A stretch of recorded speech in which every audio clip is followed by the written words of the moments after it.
Kita jumpa lagi di Top 5, kumpulan 5 berita terpopuler dalam sepekan di portal inews.id. Bersama saya Latif Siregar, inilah Top 5.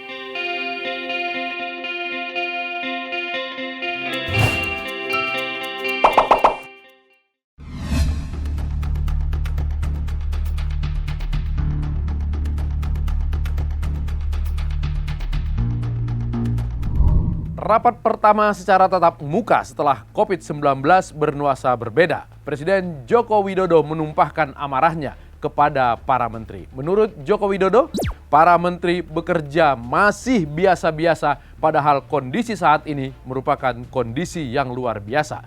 Presiden mencontohkan beberapa kementerian masih menyerap anggaran jauh di bawah ketentuan. Misalnya Kementerian Kesehatan yang ada dana 75 triliun rupiah baru menyerap 1,5% saja. Sehingga Presiden Joko Widodo meminta Menteri Kesehatan supaya segera mengalokasikan dana untuk dokter dan dana untuk penanganan COVID-19 dengan segera. Menurut Presiden, jika para menteri masih bekerja dengan biasa-biasa dan memandang persoalan saat ini tidak dengan luar biasa, dia siap untuk melakukan reshuffle. Bahkan Presiden mengancam akan ada lembaga tinggi yang dihapuskan.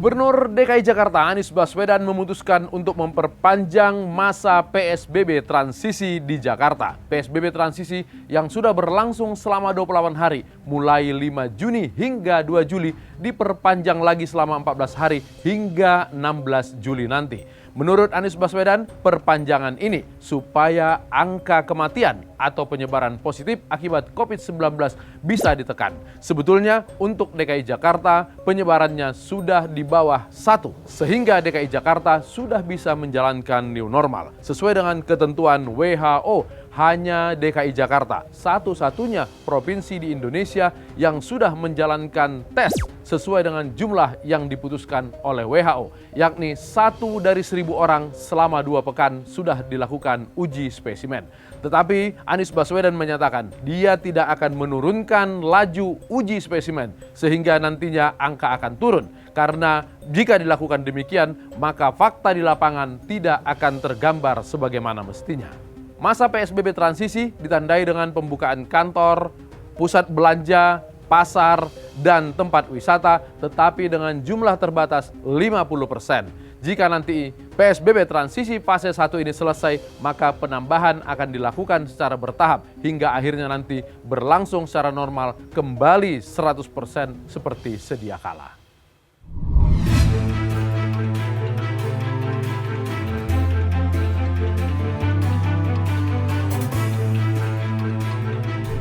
Penampilan Raja Dangdut Rhoma Irama dalam sebuah acara hitanan di Bogor menuai kontroversi. Bupati Bogor Ade Yasin mengancam Rhoma Irama dan pemilik acara hajatan ke jalur hukum karena melanggar peraturan bupati terkait dengan PSBB proporsional di Jawa Barat terkait dengan pengumpulan massa di tempat terbuka.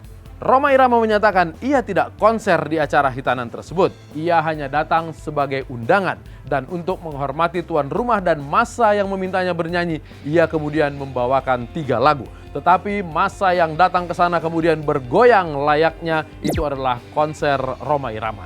Pangdam Siliwangi dan Kapolda Jawa Barat datang ke kantor Bupati Bogor untuk mendukung langkah yang dilakukan Ade Yasin. Karena apa yang dilakukan Rhoma Irama melanggar ketentuan dari gugus tugas COVID-19.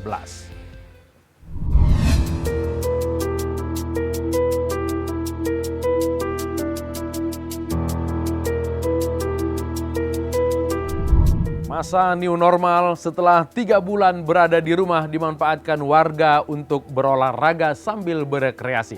Salah satu fenomena yang muncul adalah ramainya kembali pesepeda di jalan raya. Kementerian Perhubungan sempat menyampaikan rencana untuk memungut pajak sepeda. Tetapi belakangan pernyataan dari Dirjen Angkutan Darat tersebut dibantah oleh juru bicara Kementerian Perhubungan, Adhita Irawati. Menurut Adhita, tidak ada wacana untuk memungut pajak sepeda.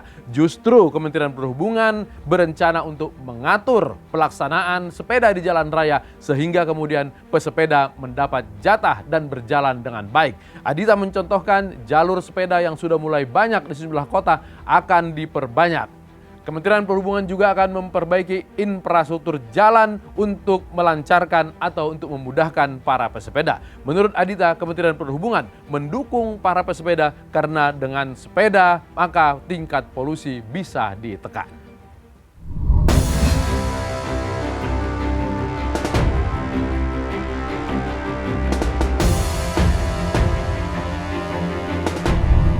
Ulang tahun ke-74 Kepolisian Republik Indonesia atau yang biasa disebut sebagai Hari Bayangkara berlangsung dengan hikmat dan sederhana. Jika biasanya upacara berlangsung di Mabes Polri, tetapi karena COVID-19 maka upacara berlangsung di dua tempat. Kapolri dan Presiden berada di istana, sementara tamu dan undangan lainnya berada di Mabes Polri. Tetapi ada yang menarik, sebelum Kapolri berangkat ke istana, ia diberikan kejutan oleh Panglima TNI Hadi Cahyanto. Panglima TNI datang ke rumah dinas Kapolri dengan membawa kue ulang tahun berukuran besar. Selain ucapan selamat ulang tahun, di kue berukuran besar tersebut ada foto Panglima TNI dan Kapolri. Memang di era Panglima TNI Hadi Cahyanto dan Kapolri sebelumnya Tito Karnavian, hubungan antara TNI dan Polri semakin akrab. Kapolri Jenderal Idam Hadis menyampaikan haru dan terima kasih kepada koleganya Panglima TNI yang menyampaikan ucapan selamat ulang tahun penuh kejutan tersebut. Tidak hanya di Jakarta, di daerah pun Panglima TNI meminta para anggota TNI untuk ikut menyampaikan ucapan kepada Polri yang tengah berulang tahun. Seperti di Sika, Nusa Tenggara Timur, para anggota TNI Angkatan Laut tiba-tiba mendatangi Mapolres Sika yang sedang mengadakan upacara peringatan HUT Polri. Mereka menembakkan senjata, tetapi ini bukan bagian dari seteru TNI Polri, melainkan senjata yang mereka bawa adalah peluru hampa untuk ikut serta mengucapkan selamat ulang tahun kepada Kepolisian Republik Indonesia. Itulah 5 berita terpopuler yang kami rangkum dalam Top 5. Baca terus portal inews.id untuk mendapatkan berita-berita inspiratif dan informatif. Tayangan ini dapat Anda saksikan di channel YouTube iNews Portal. Saat ini Indonesia sudah memasuki era new normal, tetapi tetap jalankan protokol kesehatan. Pakai masker, jaga jarak, dan rajin mencuci tangan. Dan untuk Anda yang tidak terpaksa untuk keluar rumah, harus tetap berada di dalam rumah. Saya Latif Sregar, pamit.